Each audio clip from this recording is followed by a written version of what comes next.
नमस्कार, न्यूज 18 मध्य प्रदेश छत्तीसगढ़ देख रहे हैं आप। मैं हूं आपके साथ प्रशांत कटारे और बुलेटिन की शुरुआत जबलपुर से आई बड़ी खबर के साथ।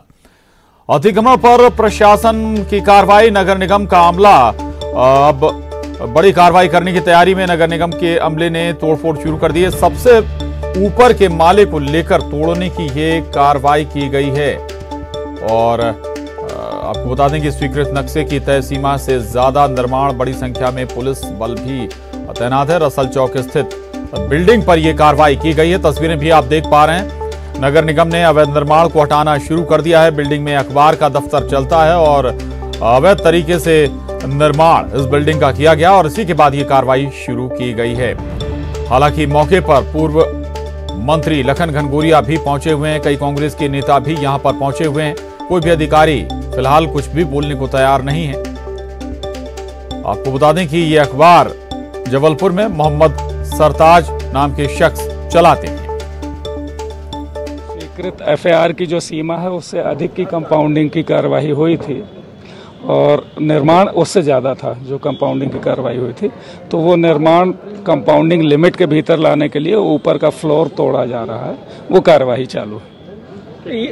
ये तो बरसों से बनी हुई है ये बिल्डिंग, तो नगर निगम वर्तमान में ये इस पूरे एरिया में लगातार जांच की जा रही थी और ये देखा जा रहा था कि कौन कौन सी बिल्डिंग में, और भी कई बिल्डिंग्स हैं जिनको नोटिस दिए गए।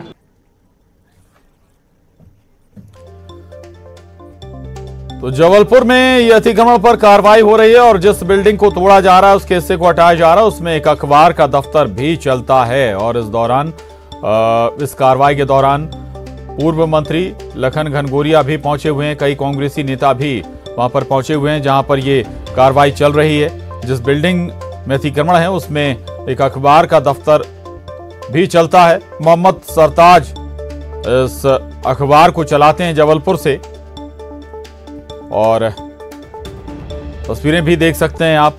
नगर निगम का अमला पूरे प्रशासनिक दल बल के साथ पहुंचा हुआ है। अतिक्रमण पर प्रशासन ने कार्रवाई शुरू कर दी है। तो ये जबलपुर से तस्वीरें हैं और सबसे पहले ऊपर वाले हिस्से को तोड़ा जा रहा है, ऊपर के माले को तोड़ा जा रहा है।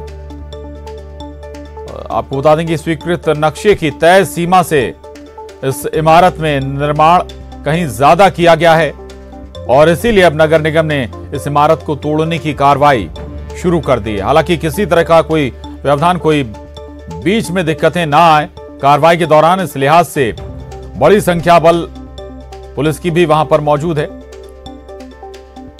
यानी कि पुलिस प्रशासन भी पूरी तरीके से मुस्तैद है और सरताज नाम के शख्स इस अखबार को जबलपुर से चलाते हैं।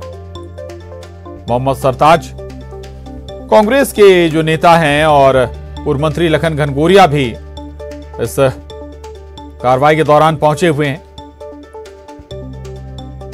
तो अतिक्रमण पर अब प्रशासन कार्रवाई कर रहा है। अवैध तरीके से इमारत का निर्माण किया गया है। जो सीमा थी उससे ज्यादा निर्माण किया गया है। स्वीकृत नक्शा से ज्यादा का निर्माण इमारत में हुआ है और यही एक वजह है इस इमारत पर कार्रवाई भी हो रही है। और सबसे पहले जो ऊपर की मंजिल है, टॉप फ्लोर है, उसको तोड़ने का काम नगर निगम के कर्मचारियों ने किया है। बड़ा पुलिस बल भी इस दौरान मौजूद है और इसी इमारत में एक दफ्तर का, माफ कीजिएगा, एक अखबार का दफ्तर भी चलता है और मोहम्मद सरताज उस अखबार को चलाते हैं जबलपुर से। तो अतिक्रमण कहें हम इसे, और जो नक्शा पास है इस इमारत के लिए उसका उल्लंघन किया गया है।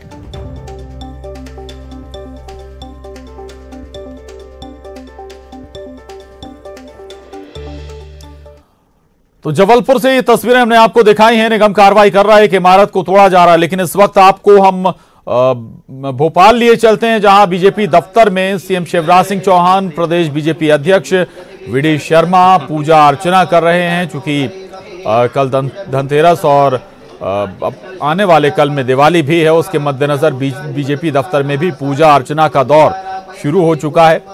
सीएम शिवराज सिंह चौहान और इसके अलावा प्रदेश बीजेपी अध्यक्ष वीडी शर्मा कार्रवाई में, माफ कीजिएगा, प्रदेश बीजेपी अध्यक्ष वीडी शर्मा और सीएम शिवराज सिंह चौहान पूजा अर्चना में जुटे हैं, पूजा अर्चना कर रहे हैं।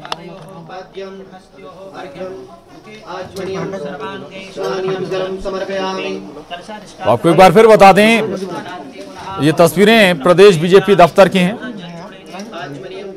जहां वीडी शर्मा, सीएम शिवराज सिंह चौहान पूजा कर रहे हैं, पूजा अर्चना में जुटे हैं।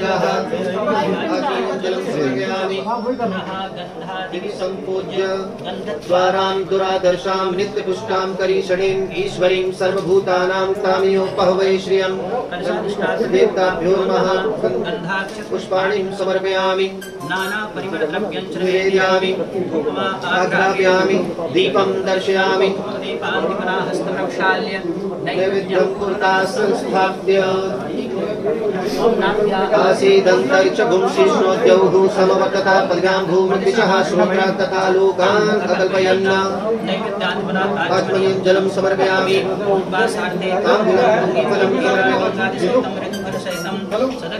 समर्पयामि। समवर्तताग्रे भूतसजातः पतिरेक आसीत् सदाधारविधिर्जामुदेवाङ्कस्मै देवाय हविषा विधेम।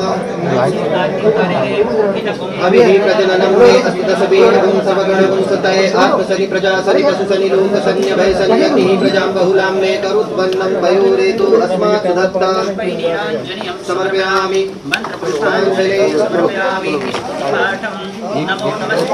चक्रवाय श्वेतहाराय सुमङ्गलाय पाशहस्ताय जटासनाय जलाधिनाथाय नमो नमस्ते।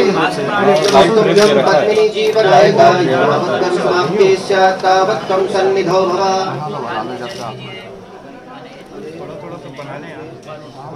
धनतेरस के मौके पर बीजेपी दफ्तर में पूजा अर्चना चल रही है। प्रदेश बीजेपी अध्यक्ष VD Sharma, CM Shivraj Singh Chouhan, BJP के कई और दिग्गज इस पूजा अर्चना में शामिल हैं। विधि विधान के साथ पूजा पाठ हो रहा है। प्रदेश बीजेपी कार्यालय में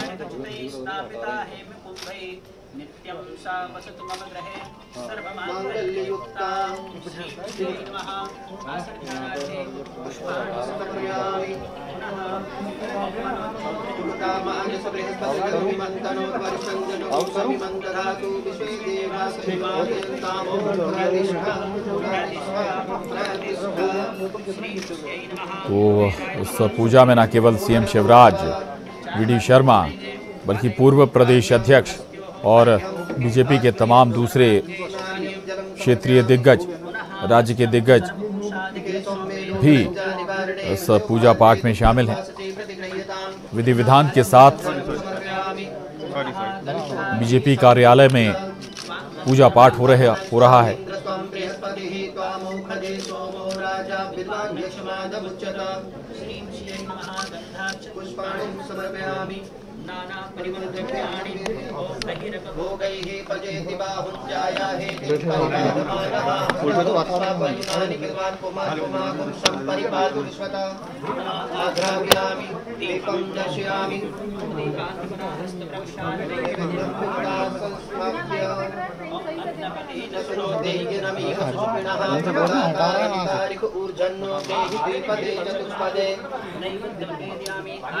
जलम समर्पयामि, करोद्वर्तार्थे गन्धम उपवासार्थे ताम्बूलं पूगीफलं इत्फलानि जाहफलनेजा अपला अपुपाजा सुकुपिणेः बृहस्पति प्रसूस्तास्तानो मुञ्चन्तकुं हसः त्रिपदक्षिणां हिरण्यगर्भः समवर्तताग्रे भूतसजातः पतिरेक आसीत् सदाधारविद्यामुदेवां कस्मै देवाय हविषा विधेम। पुष्पैराञ्जलिं हविः प्रजननं मे अस्तु दशवीरगुं सर्वगणगुं आत्मसनि प्रजासनि पशुसनि लोकसन्यभयसनि यज्ञिः प्रजां बहुलां मे करोत्पन्नं पयोरेतु अस्मात् दत्ता। पुष्पैराञ्जलिं समर्पयामि, पुष्पाञ्जलिं जतेन जतमय जन्तदेवासानि धर्माणि प्रथमान्यासन्नातेह नाकं महिमानः सचन्त यत्र पूजे साध्याः सन्ति देवाः। पुष्पाञ्जलिं समर्पयामि। जय तीर्थानि प्रचरन्ति सकाहस्तानि खङ्गिणः तेखामुसहस्रयो जनेन धन्वानि तन्मसि। समर्पयामि। या देवी सर्वभूतेषु मातृरूपेण संस्थिता नमस्तस्यै नमस्तस्यै नमस्तस्यै नमो नमः या देवी सर्वभूतेषु लक्ष्मीरूपेण संस्थिता नमस्तस्यै नमस्तस्यै नमस्तस्यै नमो नमः। हाथ में जल लीजिए।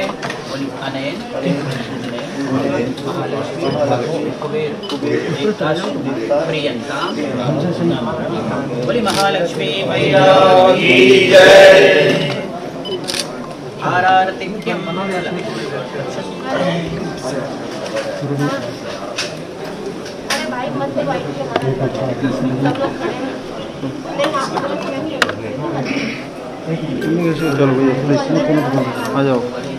तस्वीरें भोपाल में बीजेपी दफ्तर की हैं और धनतेरस की पूजा बीजेपी कार्यालय में हो रही है। प्रदेश बीजेपी अध्यक्ष वीडी शर्मा, सीएम शिवराज सिंह चौहान और संगठन से जुड़े तमाम दूसरे नेता इस वक्त बीजेपी दफ्तर में मौजूद हैं, कार्यालय में मौजूद हैं। रक्षा सूत्र बंधवाते हुए सीएम शिवराज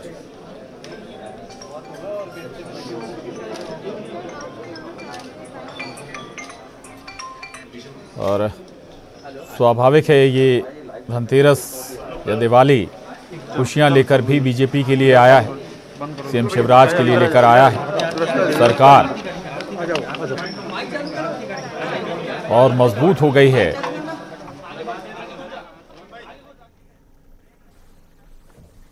एक बार आपको फिर बता दें, जबलपुर में अतिक्रमण पर प्रशासन कार्रवाई करने पहुंचा है। अवैध तरीके से बनाई गई एक इमारत को निगम ढहाने का काम कर रहा है। हालांकि उसके टॉप फ्लोर को भी तोड़ने का काम नगर निगम ने शुरू कर दिया है। स्वीकृत नक्शे की तय सीमा से बताया जा रहा है कि इस इमारत में निर्माण किया गया है और कोई गड़बड़ी ना हो, इस लिहाज से पुलिस बल भी भारी संख्या में तैनात है। प्रतीक अवस्थी हमारे साथ जबलपुर से जुड़ रहे हैं।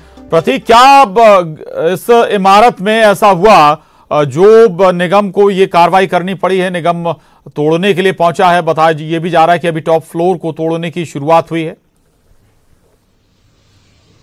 देखिए बिल्कुल प्रशांत, चूंकि कहीं ना कहीं चर्चाओं में ये कार्रवाई, ये वही सरताज है जो एक सांझ दैनिक भी चलाते हैं। और जब कमलनाथ सरकार थी मध्य प्रदेश में, तब माफिया दमन दल का जो गठन हुआ था, तब भी इनके ठिकानों पर कार्रवाई की गई थी और लगातार ये कहीं ना कहीं प्रशासन के निशाने पर है। बहरहाल जो भी हो, फिलहाल निगम का ये कहना है कि जो बिल्डिंग रसल चौक में है, जहां पर सांझ अखबार दैनिक चलता भी है, वहां का जो एफआईआर, जो स्वीकृत नक्शे का एफआईआर लेवल था, उससे तय ज्यादा जो कंपाउंडिंग कर दी गई थी, उससे ज्यादा निर्माण किया गया था। तो इस लिहाज से उसे तोड़ने की फिलहाल यहां कार्रवाई की जा रही है। सबसे टॉप का जो फ्लोर है, जो करीब 600 या 700 स्क्वायर फीट का बताया जा रहा है, जहां अतिरिक्त निर्माण किया गया, उसे यहां पर तोड़ने की कार्रवाई की जा रही है। पहले अमूमन ये प्रश्न भी खड़ा हो रहा है कि उसी इलाके में सैकड़ों और दर्जनों अतिक्रमण भी हैं जो लंबे समय से काबिज हैं, जिनकी शिकायतें भी हो रही हैं और जो यातायात में भी बाधित हैं। लेकिन फिर भी कार्यवाही का जो पूरा ठीकरा है वो सरताज सिंह, जिनके नाम पे सांझ दैनिक है और जो बिल्डिंग है, उन पर ही किया जा रहा है। तो तमाम सवाल जो है वो खड़े हो रहे हैं। कुछ ये भी कह रहे हैं कि कोई ना कोई पॉलिटिकल एंगल भी इस पूरी कार्रवाई के पीछे हो सकता है।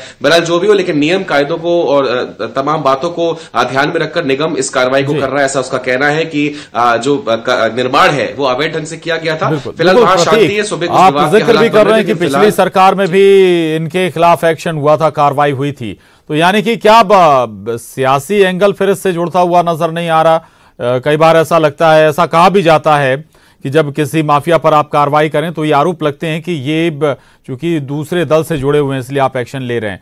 दूसरी बात ये कि जो इमारत है केवल टॉप फ्लोर पर ही, ऊपर ही इसने अतिक्रमण किया गया है इस इमारत में, या आजू बाजू भी अतिक्रमण है?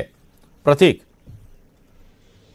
देखिए जो भवन अधिकारी हैं प्रशांत नगर निगम के, उनका ये कहना था कि जो स्वीकृत नक्शा था बिल्डिंग का, उसका जो एफआईआर होता है उसकी कंपाउंडिंग की गई, लेकिन कंपाउंडिंग में ये पाया गया कि जो स्वीकृत नक्शा था उससे अतिरिक्त निर्माण कर लिया गया, जो करीब 700 से 800 स्क्वायर फीट होता है। तो सिर्फ उसे ही तोड़ा जा रहा है। सबसे टॉप का ये फ्लोर है, इसलिए एहतियातन मैनुअली ही पूरे जो अतिक्रमण का जो हिस्सा है जो अवैध है उसे तोड़ने की कार्रवाई यहां फिलहाल की जा रही है। प्रशांत जी, मोहम्मद सरताज का क्या बैकग्राउंड है, कब से ये अखबार चला रहे हैं और अखबार चलाने का मकसद प्रथम दृष्टया नजर क्या आता है? देखिए करीब 6 या 7 वर्ष हो चुके हैं जिस सांद अखबार को ये चलाते हैं प्रशांत, और लंबे समय से इसी काम में लगे हुए हैं। बहरहाल इसके पूर्व में वो क्या करते थे इसकी कोई स्पष्ट जानकारी तो नहीं है, लेकिन करीब 6 या 7 वर्षों से वो सांद दैनिक को यहाँ शहर में संचालित कर रहे हैं। बहरहाल कई कार्रवाइयां उनके खिलाफ हो चुकी हैं, उनका जो बैकग्राउंड रहा है वो सभी से परिचित है। और बहरहाल लेकिन फिर भी ये सबसे बड़ा सवाल है कि आखिर उन पर ही निशाना क्यों साधा जा रहा है। बीते दिनों उनके ही करीबी एक जो खास उनके कहे जाते हैं उनके एक रेस्टोरेंट पर भी कार्रवाई की गई थी जिस वक्त भी उनका नाम लिया जा रहा था। लेकिन जो भी हो, बार बार कार्रवाई की जद में सरताज आखिर क्यों फंस रहे हैं, ये सबसे बड़ा सवाल है। प्रशांत जी बिल्कुल, ये अपने आप में सवाल है। आखिर मोहम्मद सरताज या उनसे जुड़े लोगों के खिलाफ एक्शन हो रहा है तो क्यों? हालांकि ये दावा नगर निगम का कि अवैध निर्माण किया गया है इमारत में। शुक्रिया प्रतीक आपका इस जानकारी के लिए। और अब रुख करेंगे 80 खबर 80 जिलों का। पीएम नरेंद्र मोदी आज जयपुर को बड़ी सौगात देंगे। पीएम मोदी जयपुर के 175 वर्ष पुराने राष्ट्रीय आयुर्वेद संस्थान को डीम्ड यूनिवर्सिटी का दर्जा देंगे। इस वर्चुअल आयोजन में सीएम अशोक गहलोत और गुजरात के मुख्यमंत्री विजय रूपाणी भी जुड़ेंगे।